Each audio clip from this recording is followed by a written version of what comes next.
Hello and welcome to this channel. This channel delves into metaphysics, manifesting, mysticism, and the nature of reality. I also offer readings for the collective. These messages are timeless, and if you landed on this message, there's something in this reflection for you. Of course, please use your discernment, take what resonates, and leave what does not. Before we dive into today's reading, I just want to give a great thanks for you for sharing your beautiful energy, liking, subscribing, commenting, and sharing. It really helps this channel to grow and get these kinds of messages out to the collective. All right, today we're going to go into the Work Your Light Oracle card deck and see what message Spirit has for us. These messages come in on the frequencies of the highest wisdom and unconditional love. Spirit, what message do you have for this collective? What message do you have for the collective? Okay. We've got Unbound, releasing soul patterns, contracts, and past lives. Okay, so for some of you, you are exiting this situation or you're in the middle of this situation.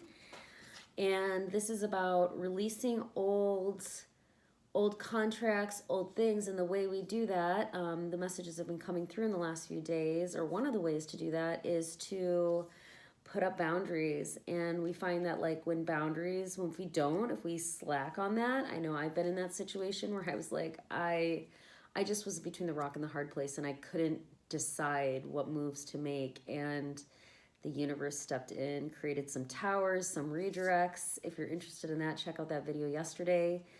And so Spirit's saying for someone in this collective, for those of you who this is resonating with, it's time. You've been doing it and keep doing it because you're ready to step into your new timeline. And the only way that's going to happen is if you let go of the old. It's very much like spring cleaning, you know? You can go shopping, but you're not gonna feel like it if your closet is full of old stuff. But once you clear it out, all of a sudden people are giving you clothes. That just happened to me like a couple months ago.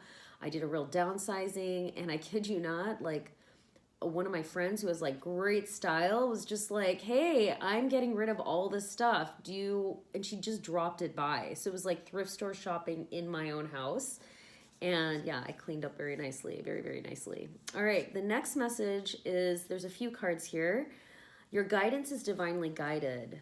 Okay, so this is telling me that the intuitions you're getting to kind of let go of that which is ready to let go, if you're getting inspired to like clean house, whether that's energetically, emotionally, or physically, you are being guided.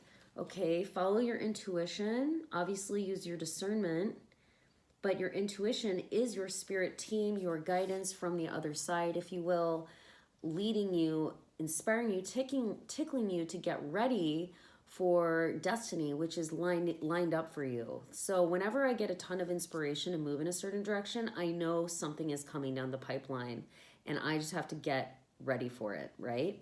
Okay, and then I see here, oh, this is beautiful. This is Lemuria, creating heaven on earth. It's happening. So what happens when we clean a house?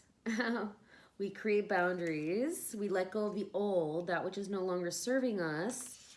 We are jumping into a new timeline. You're totally guided in this. And this is actually creating the new earth. This is creating a place where those of us who this lands for and who are doing the work and who are inspired to do so, we are creating a new world where we're healed, we're integrated, we're whole. And it's a completely different ball game when you're playing with spiritual athletes who are doing their own personal work instead of kind of what a lot of us grew up with in the 3D matrix of the blame game and never taking personal accountability.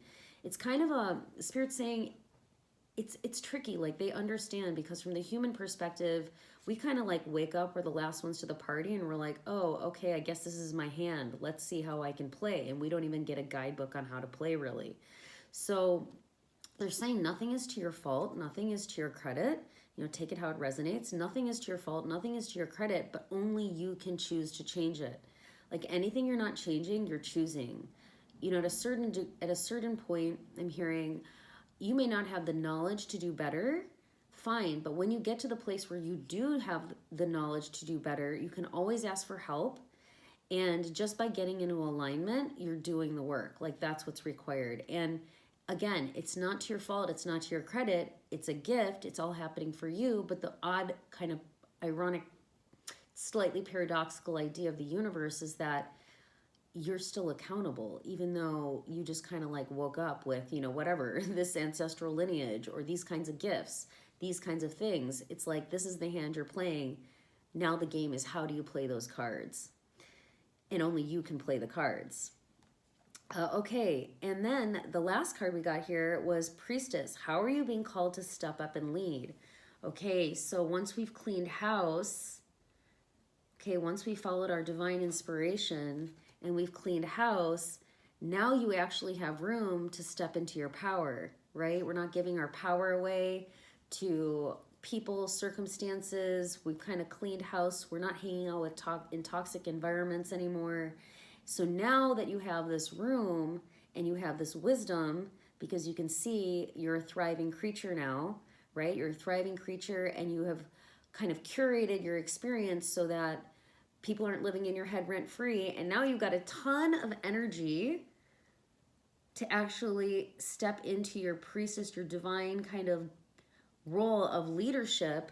And you can actually explore that. Every single one of us has like a niche, Spirit's saying. Every single one of us has something that's really special to bring and share with the rest of our divine family, so to speak, which is all of Earth and humanity. And the only way we can do that is once we've kind of like put these old contracts and old, you know, some people use the language karma, whatever you want to call it. It's just old stuff that we finally have to wade through and realize, oh, I don't need to take this with me. I just went through something very similar. Of course, take it how it resonates. I went through something similar. I had a really clean house and all this stuff started flowing into my life. New contracts, new people. I was able to make big moves because now I had the energetic bandwidth for it.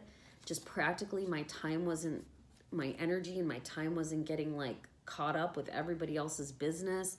You know, I was taking on stuff that really wasn't mine to take on, you know, kind of like wounded empath kind of patterns.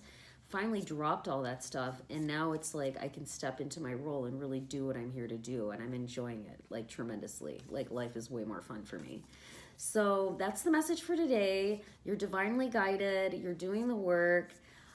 Make yourself available for what you're here to really create. Give yourself space so that you can really be authentic. Put yourself in environments where you can really shine. If there's people or places or things or objects or events that are really dragging you down, you know, follow your divine guidance, of course, and use your discernment, but start making moves for how you can start cleaning that up, or at least weeding it out of your internal psychic space. Spirit's saying, like, this place you've got here in your head and your heart, you got to realize this is like VIP entry only. Like no one and nothing gets in there. What people, you know, what young characters are doing, don't let them snag your power. Don't give your power away. Don't give them time in your internal space. You've got better things to do. And so that's what's really like, I feel like they're shouting this in my head. They're like, say it again. You are worth so much. What you're here to do, your dharma is so important. What you're here to bring to this world is so important. Don't let young characters or environmental situations take away your power. Your focus matters. What you choose to focus on matters. And the thing is, it's all up to you, but you're being divinely guided to really know that you got this and you're not alone. And once you create that space, many of you are already doing that, you step into your leadership role, what you're here to create on this planet and share in this world and shine. Then you can really shine. You can't shine when we're giving our power away. So is there anything you want to add? All right, I think that's the message for today. If you enjoyed this message, please share your beautiful energy, like, comment, subscribe, and share. And if you're interested in coaching, Akashic record readings, or visionary art, that information is in the description box below. And have a blessed day. Catch you in the next message.